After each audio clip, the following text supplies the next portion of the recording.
នៅថ្ងៃទី18ខែឧសភាឆ្នាំ2025ឯកឧត្តមយ៉ានសវណ្ណាប្រធានក្រុមការងារបោះឆ្នោតគណៈបកហ៊ុនស៊ិនប៉ិចខេត្តតាកែវរួមជាមួយសហការីបានចុះសំណេះសំណាលជាមួយសមាជិកសមាជិកាក្នុងឃុំស្រែរនងស្រុកត្រាំកក់ខេត្តតាកែវក្នុងឱកាសនេះឯកឧត្តមបាននាំយកនៅព្រះបណ្ដាំផ្ដាំផ្ញើសួរសុខទុក្ខដ៏ខ្ពង់ខ្ពស់របស់ព្រះអម្ចាស់នរោត្តមចក្រាវុធព្រះប្រធានគណៈបកហ៊ុនស៊ិនប៉ិច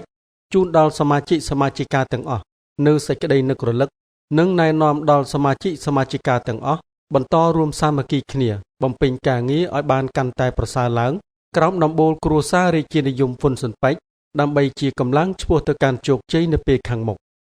នៅថ្ងៃដដែលឯកឧត្តមនិងសហការីបានបន្តដំណើរទៅកាន់ឃុំផ្សេងទៀតនៃស្រុកត្រាំកក់ដើម្បីជួបសំណេះសំណាលជាមួយសមាជិកសមាជិកា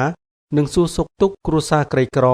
ដោយបាននាំយកនៅព្រះអំណោយរបស់ព្រះអម្ចាស់នរោត្តមចក្រាវុធព្រះប្រធានឧបត្ថម្ភដល់អ្នកទាំងនោះផងដែរគណៈបកហ៊ុនស៊ិនប៉ិចខេត្តសៀមរាបក្រោមការដឹកនាំរបស់សហជីវិនលេងដានីនៅថ្ងៃអាទិត្យទី18ខែឧសភាឆ្នាំ2025បានចុះកែលម្អនិងលើកស្លាកថ្មីនៅទីស្នាក់ការឃុំចំនួន7នៃស្រុកជីក្រែងខេត្តសៀមរាបស្នាក់ការទាំងនោះមាននៅឃុំខ្វាវ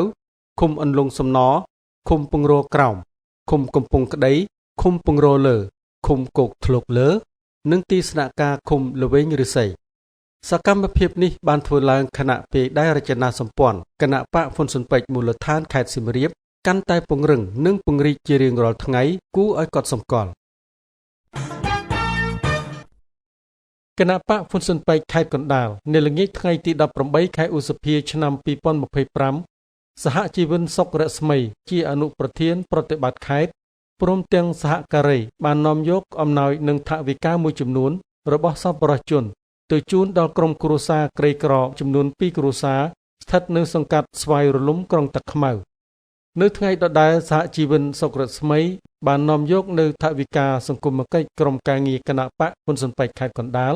ផ្ដល់ជូនគ្រួសារចំនួន2ដែលមានជីវភាពក្រលំបាកទាំងនេះគឺជាកាយវិការបង្ហាញនៅការយកចិត្តទុកដាក់ខ្ពស់របស់គណៈបកហ៊ុនស៊ិនប៉ិច